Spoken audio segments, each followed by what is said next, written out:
of radical environmentalism. Its success stemmed ultimately from its promotion by Boas's students in departments of anthropology at prominent American universities. This work and Ruth Benedict's Patterns of Culture were also widely influential among other social scientists, psychiatrists, and the public at large, so that, quote, by the middle of the 20th century, it was commonplace for educated Americans to refer to human differences in cultural terms and to say that modern science has shown that all human races are equal, unquote. Boas rarely cited works of people outside his group except to disparage them, whereas with Mead's and Benedict's works, he strenuously promoted and cited the work of people within the in-group. The Boasian school of anthropology thus came to resemble in a microcosm key features of Judaism as a highly collectivist group evolutionary strategy, a high level of in-group identification, exclusionary policies, and cohesiveness in pursuit of common interests.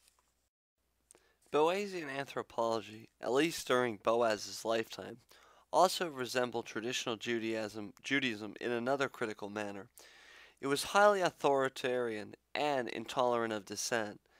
As in the case of Freud, Boas was a patriarchal father figure, strongly supporting those who agreed with him and excluding those who did not.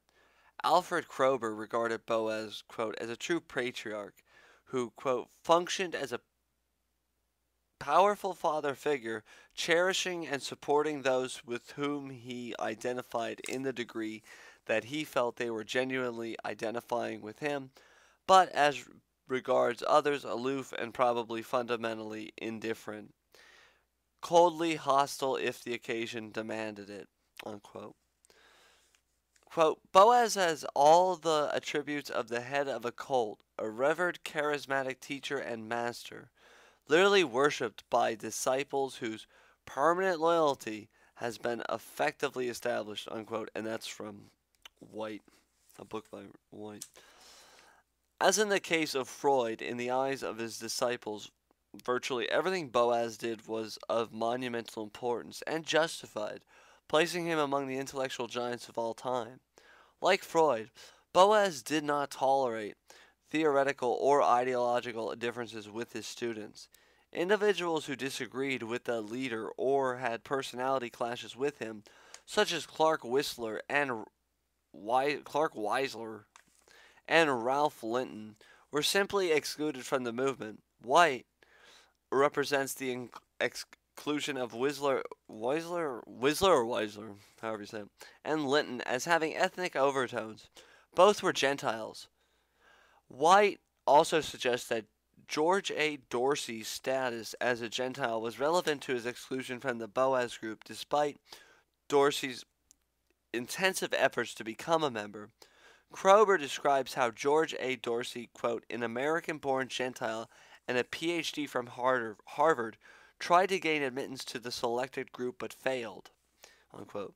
As an aspect of this authoritarianism, Boas was instrumental in completely suppressing evolutionary theory in anthropology.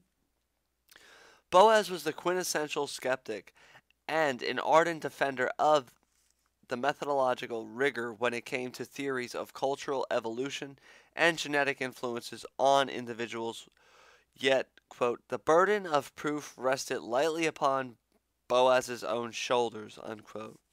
Although Boas made his conjectures in a very dogmatic manner, his, quote, historical reconstructions are inferences, guesses, and unsupported assertions ranging from the possibility to the preposterous. Almost none is verifiable, unquote. That's from, again, White's book.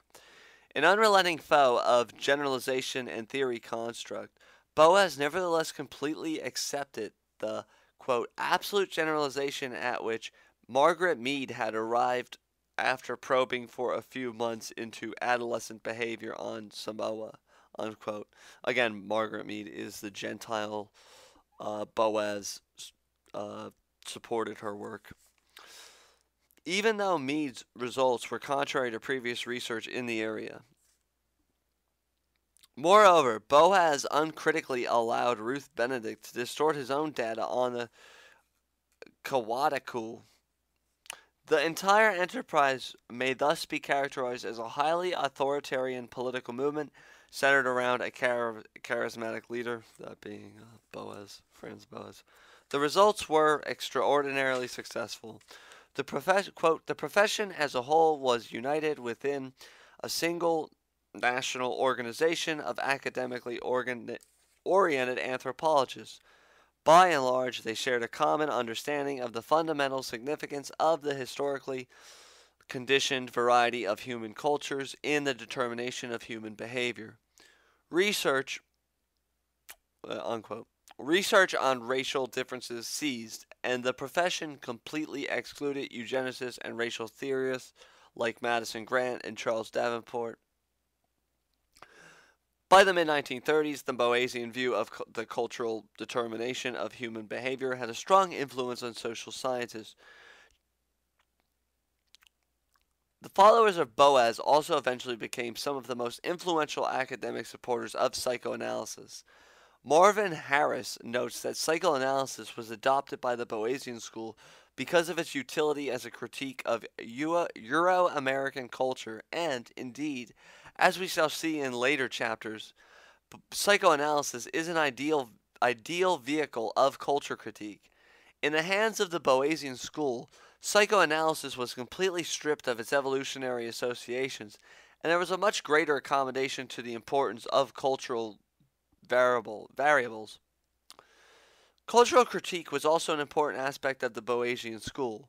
Stalking shows that several prominent Boasians, including Robert Lowy and Edward Sapir, were involved in the cultural criticism of the 1920s, which centered around the perception of American culture as overtly homogeneous, hypocritical, and emotionally and aesthetically repressive, especially with regard to sexuality and immigration. Central to this program was creating ethnographies of cultures that were free of the negatively perceived traits that were attributed to Western culture. Among these Boasians, culture criticism crystallized as an ideology of, quote, romantic primitivism,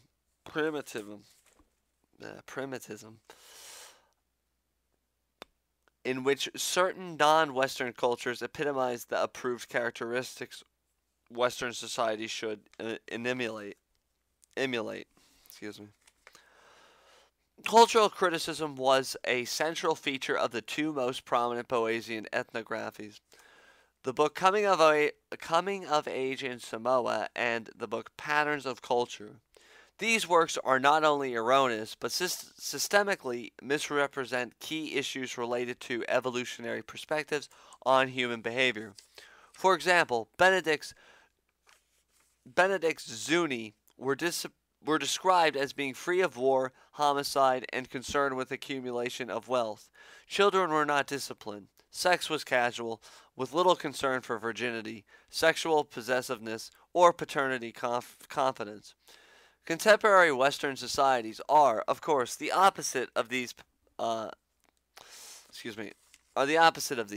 And Benedict suggests that we should study such cultures in order to, quote, to pass judgment on the dominant traits of our own civilization, unquote.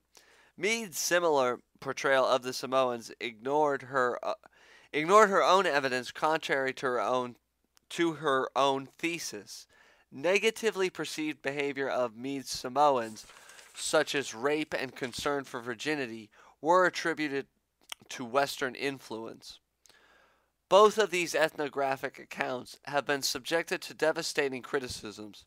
The picture of these societies that has emerged is far more compatible with evolutionary expectations than the societies depicted by Benedict and Mead.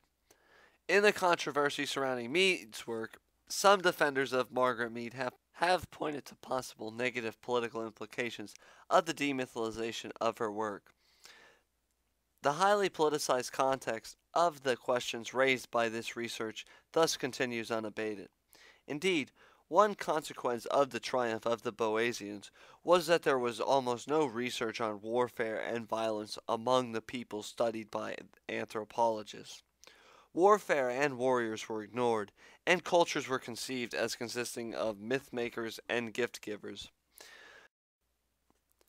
A book by Orens from 1996, page 120, shows that Margaret Mead systemically ignored cases of rape, violence, revolution, and competition in her account of Samoa. So basically, she ignored TNB behavior. Only 5 articles on the anthropology of war appeared during the 1950s, revealing when Harry Turney High published his volume Primitive Warfare in 1949, documenting the universality of warfare and its oftentimes awesome savagery. The book was completely ignored by the anthropological profession, another example of the exclusionary tactics used against dissenters among the Boasians and characteristic of the other intellectual movements reviewed in this volume as well. Turney High's massive data on non-Western people conflicted with the image of them favored by a highly politicized profession whose members simply excluded these data entirely from intellectual discourse. The result was a, quote, pacified past, unquote, and in, quote, attitude of self-reproach, unquote, in which the behavior of primitive peoples was ignored, while the behavior of European peoples was not only execrated but as uniquely evil, but also as responsible for all examples of warfare among primitive peoples. From this perspective, it is only the fundamental inadequacy of European culture that prevents a world free from prevents a world free from between group conflict. The reality, of course, is far different. Warfare was and remains a recurrent phenomenon among pre-state societies. Surveys indicate over 90% of societies engage in warfare, the great majority engaging in military activities at least once per year. Moreover, quote, whenever modern humans appear on the scene, definitive evidence of homicidal violence becomes more common, given a sufficient number of burials. Because of its frequency and the seriousness of its consequences, primitive warfare was more deadly than civilized warfare. Most adult males in primitive and prehistoric societies engaged in warfare and saw combat repeatedly in a lifetime. That's from Keeley. This is Beyond Boas, recent examples of Jewish political agendas influencing social science research. This is a subchapter. Jewish influence on the social sciences has extended far beyond Boas and the American Anthropological Association. Hollinger notes, quote, the transformation of the ethno-religious demography of American academic life by Jews, unquote, in the period from the 1930s to the 1960s, as well as the Jewish influence on trends toward the secularization of American society, and in advancing an ideal of cosmopolitanism. As early as the 1940s, this transformation resulted in, quote, a secular, increasingly Jewish, decidedly left of center